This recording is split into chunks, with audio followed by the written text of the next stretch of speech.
Very good evening, dear friends. Today I am going to talk on simple Keynesian model of the income determination. As you know, the Keynes is the father of macroeconomics, and its origin is somewhere it is due to economic depressions of 1930s. 1929 में America में एक economic depression आया, economic recession आया, and because of that recession, sorry.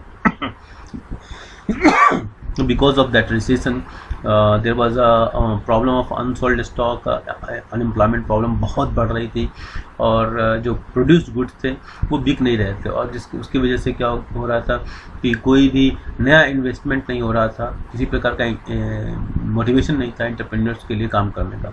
तो ऐसे समय में Keynes को इस प्रॉब्लम से अमेरिकन इकोनॉमी को बचाना था, क्योंकि अमेरिकन इकोनॉमी की जो ये प्रॉब्लम है केवल अमेरिका तक कन्फाइंड नहीं थी। It was not just confined to America itself, but it spread to the European countries and throughout the world. It was slowly it is increasing.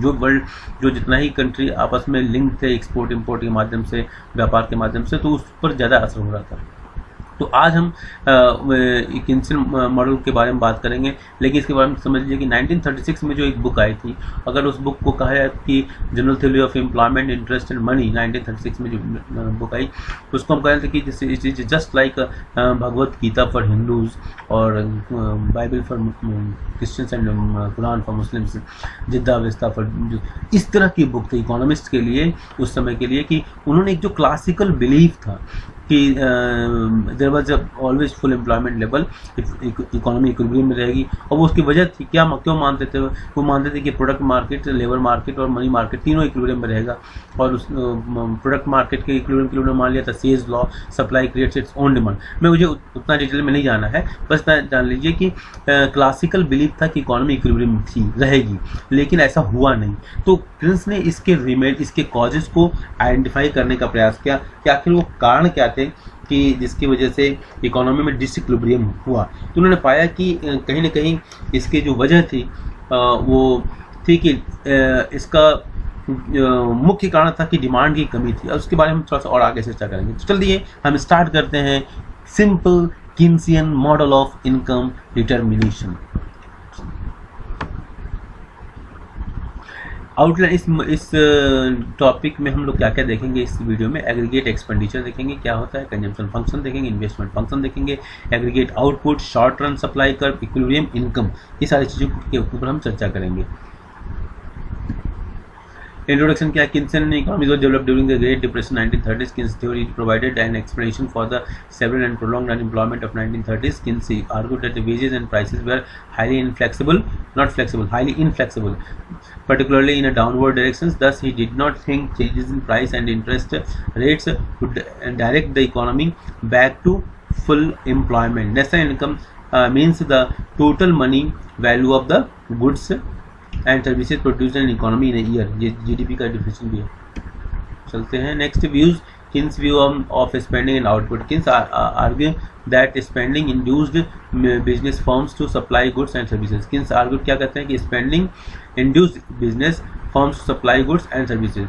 तो spending जो है उस समय इंड्यूस इन्वेस्टमेंट नहीं हो रहा था। Hence if total spending fell then firms would respond by cutting back production. Less spending would lead to the less output. पहली बात तो स्पेंडिंग जनरली किस लिए होता है, बिजनेस में इन्वेस्टमेंट क्यों होता है, क्योंकि वहाँ पर एक मोटिवेशन मिलता है, इंड्यूसमेंट मिलता है किस पर, प्रॉफिट का। लेकिन वो चूँकि स्थिति ऐसी थी कि वहाँ पर ये इंड्यूसमेंट कुछ भी नहीं हो रहा था, कोई प्रॉफिट का इन्वायरमेंट भी नहीं था। तो James Keynes in his book general theory has used two methods for determination of national income at particular time. दो तरीके उन्होंने बताया। क्या तरीके बताए भाई? Saving investment method and aggregate demand and aggregate supply method. तो ये हमारे पास दो तरीके उनके द्वारा बताए गए थे। अब हम देखते हैं क्या तरीके थे। कीन्सियन मॉडल क्या कहता है कि in the Keynesian theory there are two approaches to the determination of income and output: aggregate demand, aggregate supply approach, and saving investment approach. Key assumptions कहता है prices are constant at given price level. Firms are willing to sell any amount of output at that price level. Prices क्या है, इसको बहुत important होता है assumptions. Prices are constant at given price level. Prices क्या constant है, prices change नहीं हो रहे हैं, और willing to sell any amount of the output at that price level. ठीक है, हम नेक्स्ट स्लाइड पर आते हैं। और ये क्या कहता है कि investment is assume to be autonomous. Autonomous है, ऑटोनोमस का मतलब क्या हुआ कि ये एक्स एक्सिस के बिल्कुल हॉरिजेंटल होगा, पैरेलल होगा, एंड दस इंडिपेंडेंट ऑफ इनकम लेवल।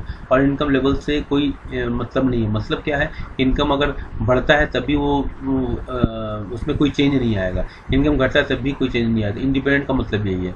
तो हमने बताया कि इन्वेस्टमेंट जो है एक्स एक्सिस के पैरेलल हम दिखाएंगे जब हम डायग्राम, आगे हम डायग्राम भी आएगा।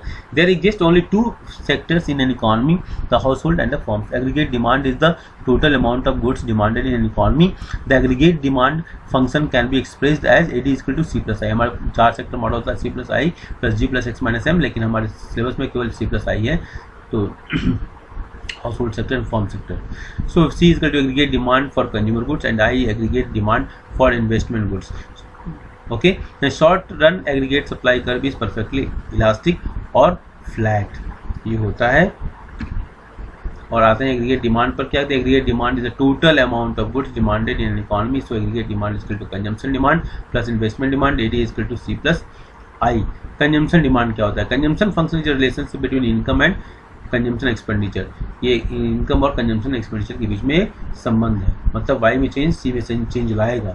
The most common form of a short run consumption function, याद रखना ये शॉर्ट रन कंजम्पशन फंक्शन का ये फॉर्मेट है। C is equal to A plus B Y, जहाँ ए क्या ऑटोनोमस कंजम्पशन है और बी प्रोपेंसिटी टू कंज्यूम है, स्लोप है, और Y income, that is a disposable income, where A is an intercept term of the function and represents autonomous consumption, where B represents the slope of the consumption function. In Keynes theory, current consumption expenditure depends primarily on current income and it varies directly with the disposable income. ठीक है, Keynes had stated in his fundamental psychological law that in general an individual increases his consumption expenditure when his income increases, so the increase in consumption is less than the increase in income. मतलब income बढ़ने से consumption बढ़ता है, लेकिन consumption में बढ़ने की गति वो क्या होगी, स्लो होगी। अब इसको देख लीजिए। अभी इस पॉइंट से पहले क्या है, ये देखिए इनकम भी बढ़ रहा है, हाँ, इनकम बढ़ने के साथ कंजम्पशन देखिए पहले यहाँ था, अब धीरे बढ़ते हुए इनकम बढ़ते साथ इस पॉइंट पर देखिए कितना है कंजम्पशन, इस पॉइंट पर देखिए अब ये, लेकिन इधर इस पॉइंट के इधर देख लीजिए, from you just see this area, यहाँ पर क्या है कि इनकम ज़्यादा तेज़ी से बढ़ा हुआ है और कंजम्पशन उससे कम है। ये कंजम्पशन की लाइन है तो उससे कम है। इसका मतलब क्या, इनकम तेज़ी से बढ़ता है और कंजम्पशन कम के बढ़ने की जो रेट है वो कम है। बिल्कुल क्लियर है। ये इनकम की जो लाइन है वो 45 डिग्री एंगल पर होती है। ये 45 डिग्री एंगल जो इक्वलिटी दिखाता है कंजम्पशन एक्सपेंडिचर, मतलब ये एक्स और वाई एक्सिस के बीच में। ठीक है, very clear, very good. Next, अब इसका एक्सप्लेनेशन देख लीजिए। Previous figure national income is measured along the X axis and consumption demand C is shown on the Y axis. Very clear है। In this figure, a straight line OZ with 45 degree angle with the x-axis represents the reference income line to measure the difference between the consumption and level of the income. This is also often called income line. हम 45 degree जो line है उसको हम क्या कहते हैं, income line भी हम कहते हैं, जो बीच से निकली थी। In fact, national product and income are the same thing. In this figure, a curve C has also been drawn which represents consumption function C is equal to A plus B by हम देख चुके हैं of the community, which slopes upward from left to right, which shows that as income increases the amount of consumption demand also increases. As income line OZ makes 45 degree angle with x-axis, the gap between the consumption function curve C and the income line OZ represents the saving of the community. So y is equal to C plus S. ठीक है, y is equal to C plus S. y क्या, C क्या होता है, consumption, और S हम ये मान कर चलते हैं कि इनकम के दो ही यूज है, या तो वो कंजम्पशन के लिए खर्च हो या तो सेविंग के लिए। हम अगले स्लाइड की तरफ बढ़ेंगे। अब ये देखिए इन्वेस्टमेंट को दिखाया गया है। ये जो आई मैंने बताया कि ये ऑटोनोमस इन्वेस्टमेंट है। अब ये इनकम का लेवल कुछ भी हो, इधर इनकम देख ले, कुछ भी इस पॉइंट पर, इस पॉइंट पर, इस पॉइंट पर, इस पॉइंट पर, अगर एट एनी पॉइंट ये see the investment remain the same, it is called autonomous investment, which government always, most of the time government always do, okay, because private sector works for profit and government has a motive of welfare. अब आते हैं the other component of aggregate demand is investment which is crucial factor in the determination of equilibrium level of national income. Investment demand depends upon two factors, marginal efficiency of capital and rate of interest. ये दो बातों पर depend करता है, marginal efficiency of capital and rate of interest. The marginal efficiency of capital means the expected rate of profit, okay, expected rate of profit which the business community hopes to get from the investment in capital assets। जब capital assets पर जब investment किया जाता है तो क्या उसको एक जो रिटर्न है वो कितना रिटर्न मिलेगा, that indicates the marginal efficiency of capital. So marginal efficiency of capital means that what expected rate of profit, क्या हम उम्मीद करते हैं, क्या एक्सपेक्ट करते हैं, which the business community hopes to get from the investment in capital assets. In case your investment being determined by marginal efficiency of capital and rate of interest does not depend on the level of income. ये income पर income respective नहीं होता है। Next point, in actual practice when the level of income rises the demand for goods will also rises. Okay, income बढ़ेगा तो demand भी बढ़ेगी and this will favorably affect expectations of the entrepreneurs regarding making of profits। बिल्कुल सही बात है। Rise in profit expectations will raise the marginal efficiency of capital। अब जैसे ही उसमें राइज होगा प्रॉफिट में तो क्या होगा, मार्जिनल एफिशिएंसी ऑफ कैपिटल इसमें भी वृद्धि हो जाएगी, which in turn will increase the level of investment. But investment demand does not directly depend upon income, it is only affected indirectly by change in income. Direct इसका impact नहीं होता है, वो इनकम के माध्यम से होता है। But investment demand does not directly depend upon income, it is only affected indirectly by change in income. Okay, next, अब इस फिगर में देख लीजिए, we have taken a given amount of investment demand. एक जो हम लोग यहाँ पर आई प्लस आई कर रहे हैं, ये एक्चुअली यहाँ पर एक फिक्स्ड है, ये इसके हॉरिजॉन्टल जो है ये ऐसे फिक्स है। अब इसी डिस्टेंस को, ये जो डिस्टेंस है ये हम उसको सी में उतना हम ऐड कर दिए, हॉरिजॉन्टल एडिशन किए हैं, मतलब हर पॉइंट पर each and every point of C curve ये फिक्स्ड आई जब हम ऐड करते जाएंगे तो ये सी प्लस आई हो जाएगा। I is a autonomous investment, हम पिछले साइड में देख चुके हैं कि वो फिक्स होता है, हॉरिजॉन्टल के पैरेलल होता है, तो ये उसमें हम ऐड करें तो सी प्लस आई, ये सी प्लस आई ही हम एडी कहलाता है, ये भी देख चुके हैं। We have taken a given amount of investment demand independent of the level of income and added it to upward sloping consumption function curve to get aggregate expenditure curve AD, that is C plus I. The distance between the C curve and the C plus I curve is parallel to the C curve throughout, which indicates that the level of investment is constant।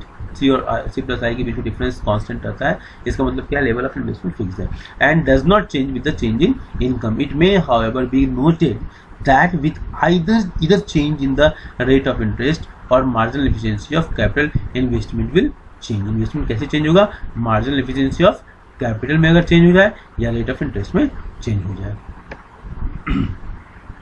Aggregate output in the short run, ये short run की बात किस कहते हैं, the level of national income and employment in a free market economy depends upon the equilibrium between the aggregate expenditure and aggregate output. Aggregate expenditure और aggregate output के ऊपर equilibrium depend करता है। किन्स ने क्या एज्यूम किया, price and wages remain constant. अब ये शॉर्ट रन में क्या होगा, कांस्टेंट मान लेते हैं।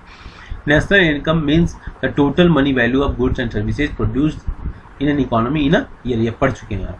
कंस्ट्रेंट्स ऑफ एग्रीगेट आउटपुट के कंस्ट्रेंट क्या है, द सप्लाई और output of final consumer goods and services in year. ठीक है, क्या कंस्ट्रेंट, पहला कंस्ट्रेंट क्या है, द सप्लाई और output of final consumer goods and services in a year and the output of capital goods which are also called producer goods because they help in producing further goods. ये तो हम कुछ aggregate output के कुछ component समझ लीजिए, उसको हम देखते हैं। फिर aggregate output which is also referred to as aggregate supply, ठीक है, of goods of an economy depends upon stock of capital. किस पर डिपेंड करता है aggregate supply, stock of capital के ऊपर डिपेंड करता है, the amount of labour used and the state of technology. इन तीनों चीज़ों पर वो डिपेंड करता है एग्रीगेट सप्लाई।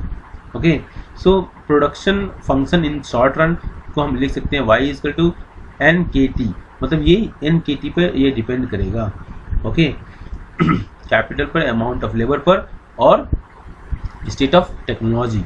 ये कैपिटल हो गया, labour amount of labour and where Y is national income, K is the constant amount of capital stock and T is the constant rate of technology and N is labour employed which is variable factor. Now next 45 degree line as aggregate output with fixed prices. अभी देख ली 45 degree line का क्या महत्व है. We need to compare GDP और national income with aggregate expenditure. ठीक है, हम जीडीपी और नेशनल इनकम को एग्रीगेट एक्सपेंडिचर, एग्रीगेट डिमांड के साथ हम कंपेयर कर रहे हैं, which is represented on vertical axis. ठीक है, वर्टिकल एक्सिस पर क्या है, एग्रीगेट आउटपुट हमने लिया हुआ है और नेशनल इनकम को हमने इस पर लिया हुआ है वाई एक्सिस पर. तो फिर एक बार पढ़ लेंगे. We need to compare GDP और national income with aggregate expenditure और aggregate demand which is represented on vertical axis. Aggregate demand और aggregate expenditure अब vertical axis पर लिया गया है. For this purpose we draw 45 degree line from origin which helps to transfer GDP और national income from the horizontal axis to the vertical axis. ठीक है, ये इक्वलिटी को ये दिखाता है. ओके, आप ये देख लीजिए 45 डिग्री का लाइन है और ये बिल्कुल 45 डिग्री में से टेन थीटा की वैल्यू क्या होगी, वो 1 होगी. तो मतलब ये इक्वलिटी को दिखाता है. ओके, इसलिए ये कांस्टेंट रेट से बढ़ता रहेगा और वैल्यूज़ पर कोई असर नहीं होगा. अब इक्विलिब्रियम इनकम कहाँ, जहाँ तक सवाल है तो हमने ये ग्राफ के माध्यम से दिखाया है इक्विलिब्रियम इनकम कहाँ होगा. ये हम एडी और एएस अप्रोच लेके चल रहे हैं. ये तो C is equal to A plus B Y और ये एडी है, सी प्लस आई क्या है, aggregate expenditure, that is AD C plus I. अब सी प्लस आई एडी और एएस, ये एएस की लाइन है, तो एडी और एएस जहाँ मिलते हैं वही हमारा जो है इनकम का डिटर्मिनेशन होता है, यही इक्विलिब्रियम लेवल ऑफ इनकम होगा. तो एग्रीगेट एक्सपेंडिचर और एग्रीगेट इनकम की इक्वलिटी यहाँ पर हुई. Okay, explain through the intersection of aggregate demand and aggregate supply curve, the equilibrium level of national income is determined in Keynes two-sector model. C plus I curve represents the aggregate expenditure and 45 degree line represents the aggregate supply of output. The goods and services are provided by firms when they think they can sell them in the market. There will be equilibrium in goods market when total output of goods and services produced will be equal to the total demand for them is represented by aggregate expenditure. Okay, अब ये देखिए बहुत ही important यहाँ point है कि the goods and services are produced by firms when they think they can sell them in the market. There will be equilibrium in the goods market when equilibrium goods market में कब equilibrium होगा, when total out of goods and services produced will be equal to the total demand for them represented by aggregate x. मतलब जितने लोग खरीदने वाले हैं उतना ही बेचने वाला माल है, फिर क्या होगा, वो प्रोडक्ट मार्केट का या गुड्स मार्केट का इक्विलिब्रियम हो जाएगा. In equilibrium aggregate expenditure must equal aggregate output. Since aggregate output or GDP equals national income, we have the following conditions for the equilibrium. That is, AE is equal to GDP is equal to Y. In the previous figure, that aggregate expenditure curve or C plus I curve intersects 45 degree line at a point E, which satisfies the equilibrium conditions. That is point E, which corresponds to the income level OY1. Aggregate expenditure is equal to aggregate output. Therefore, E is the equilibrium point and OY is represents the equilibrium level of national income. हमने diagram से देख लिया पहले ही. Now income cannot be in equilibrium at level smaller than OY1. Since aggregate expenditure exceeds aggregate supply of demand will be met by the firms selling goods from their stocks or inventories of goods kept by them. This leads to the decline in inventories of goods below the desired level. अब इसको तो focus करने की जरूरत है. अब since aggregate expenditure मतलब AE AD exceeds aggregate supply, aggregate supply से exceed कब करता है, जब AD और AS एक दूसरे को कट कर रहे हैं उस पॉइंट से पहले. Supply of demand will be met by that firms selling goods from their stocks or inventories of goods kept by them. This leads to the decline in inventories of goods below the desired level. अब ये अगर हम देखें, हम एक बार यहाँ पर अगर आप देखो यहाँ पर क्या है सॉरी अगर मान लीजिए यहाँ इस पॉइंट पर है तो क्या होगा कि अपने प्रीवियस स्टॉक में वो प्रोडक्शन नहीं करेंगे और ये वापस यहाँ पर आएगा और इक्विलिब्रियम इस्टेब्लिश हो जाएगा। अगर इधर कहीं है तो क्या करेगा, इधर डिमांड को मीट करने के लिए अपना प्रोडक्शन बढ़ाएगा और फिर इक्विलिब्रियम यहाँ पर इस्टेब्लिश हो जाएगा। इसी बात को वो कह रहे हैं, ठीक है। Now on the contrary, equilibrium level of national income cannot be greater than OY1 because क्या कह रहा है, equilibrium level of national income cannot be greater than OY1, OY1 से ज़्यादा नहीं हो सकता है because at any level greater than OY1 aggregate expenditure or demand C+I falls short of aggregate output. This will cause the increase in inventories of goods with the firms beyond the desired level. Thus, deficiency in aggregate demand relative to the aggregate supply of output will lead to the fall in national income and output until the level of OY1 is reached, where aggregate expenditure C+I is equal to the value of aggregate output. Thus, OY1 is the equilibrium level of national income. ठीक है। किसी भी स्थिति में अगर देख लीजिए, एक बार फिर देख लीजिए, किसी भी स्थिति में ये क्या होगा, इससे ज़्यादा अगर हो जाता है मतलब प्रोडक्शन कैपेसिटी है, अब इससे ज़्यादा होने का मतलब क्या है कि हमने प्रोडक्शन तो कर लिया लेकिन वो अनसॉल्ड हो गया वो, तो अब ये क्या होगा कि वो अब ये प्रोडक्शन नहीं करेगा, ये क्या होगा, वो अपने पुराने सेविंग को ही, पुराने अनसॉल्ड स्टॉक से ही ये काम चलाएगा और ये इक्विलिब्रियम यहाँ रीइस्टैब्लिश हो जाएगा। ये किसी भी स्थिति में इससे ज़्यादा ये नहीं होगा, इससे ज़्यादा मतलब OY1 से ज़्यादा इक्विलिब्रियम पॉइंट नहीं होगा। पहली बात तो ये यहाँ पर मिलता है, कौन मिलता है, AD that is C+I aggregate expenditure या एग्रीगेट डिमांड, ये एग्रीगेट सप्लाई। सो अगर इससे कम होता है तो ये प्रोडक्शन कैपेसिटी बढ़ाएंगे और यहाँ पर, लेकिन प्रोडक्शन कैपेसिटी क्या होगा, शॉर्ट रन में प्रोडक्शन कैपेसिटी को चेंज नहीं किया जा सकता, तो हम डिमांड को ही ये फ्लक्चुएट, और ये कारण है कि इसने डिमांड को ज़्यादा महत्व दिया है। और थैंक यू। तो इस तरीके से हमारा एक brief simple model of Keynesian theory को अभी आपने देखा। उम्मीद है कि आपको ये पसंद आया होगा और जो लैगुना है फास्ट अगर मैं हूँ तो उसको थोड़ा सा मुझे बताएंगे। Thank you.